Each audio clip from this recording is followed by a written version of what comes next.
ತಂದೆಯವರು ಈ ಭಾಗದ ಮಂತ್ರಿಗಳಾದ ಸತೀಶ್ ಜಾರಕಿಹೊಳಿ ಅವರು ಕೂಡ ಸಾಕಷ್ಟು ಪ್ರಯತ್ನ ಪಟ್ಟಿದ್ದಾರೆ ತಮ್ಮ ಈ ಮತಕ್ಷೇತ್ರದಲ್ಲಿ ಅಭಿವೃದ್ಧಿ ಕಾರ್ಯನ ಮಾಡಲಿಕ್ಕೆ. ಸತತವಾಗಿ 3 ವರ್ಷ ನಮ್ಮ ಸರ್ಕಾರ ಬಂದ ತಕ್ಷಣ ಅವರು ಇಡೀ ಸಮಗ್ರ ಬೆಳಗಾವಿ ಜಿಲ್ಲೆಯಲ್ಲಿ ಹಲವಾರು ಅಭಿವೃದ್ಧಿ ಕಾರ್ಯವನ್ನು ಮಾಡಿದ್ದಾರೆ. ನಮ್ಮ ಸ್ಕೀಮಲ್ಲಾಯಿತು, ನಾವು ಕೂಡ ನಮ್ಮ ಸೆಂಟ್ರಲ್ ಫಂಡ್ಸ್ ನಮ್ಮ ವತಿಯಿಂದ ತಮ್ಮ ಗ್ರಾಮಕ್ಕೆ ಅಭಿವೃದ್ಧಿ ಮಾಡ್ತಾ ಬಂದಿದ್ದೀವಿ. ಈಗಾಗಲೇ ತಾವೆಲ್ಲರೂ ಮನವಿಯನ್ನು ಕೊಟ್ಟಿದ್ದೀರಾ.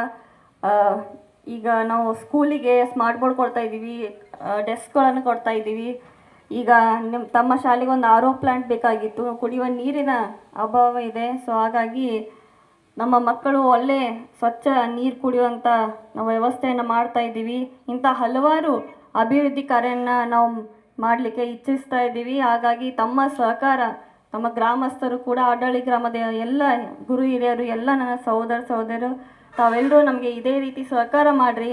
ಮುಂದೆ ಬರೋ ದಿನಮಾನಗಳಲ್ಲಿ ನಮ್ಮ ಕಾಂಗ್ರೆಸ್ ಪಕ್ಷದ ವತಿಯಿಂದ ಎಲ್ಲ ಮುಖಂಡರು ಕೂಡ ತಮಗೋಸ್ಕರ ಬಂದಿದ್ದಾರೆ. ಇವತ್ತೆಲ್ಲರೂ ತಮ್ಮ ಮನವಿ ಕೇಳಲಿಕ್ಕೆ ಮತ್ತು ನಾವು ಕೂಡ ತಮ್ಮ ಜನರ ತಮ್ಮ ಸಮಸ್ಯೆಗಳಿಗೆ ಸ್ಪಂದನೆ ಮಾಡಲಿಕ್ಕೆ. ಹಾಗಾಗಿ ತಾವೆಲ್ಲರೂ ಇದೇ ರೀತಿ ಸಹಕಾರ ಕೊಡಿ.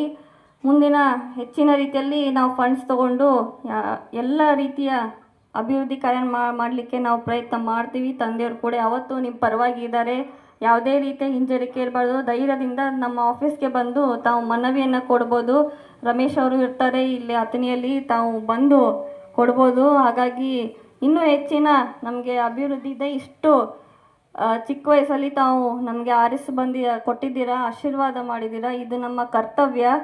ಅದಕ್ಕಾಗಿ ನಾವು ನಮ್ಮ ಅಭಿವೃದ್ಧಿಯ ಗುರಿಯನ್ನಿಟ್ಟುಕೊಂಡು ನಮ್ಮ ಕೆಲಸವನ್ನು ನಾವು ಮಾಡ್ತಾ ಇದ್ದೀವಿ ಅಂತ ನಾನು ಹೇಳಲಿಕ್ಕೆ ಬಯಸ್ತೇನೆ. ಇದಕ್ಕೆ ನಿಮ್ಮ ಸಹಕಾರ ಮತ್ತು ಆಶೀರ್ವಾದ ಇರಲಿ. ನಾವೆಲ್ಲರೂ ನಿಮ್ಮ ಜೊತೆಗಿದ್ದೀವಿ ಅಂತ ನಾನು ಹೇಳಲಿಕ್ಕೆ ಬಯಸ್ತೇನೆ. ಧನ್ಯವಾದಗಳು.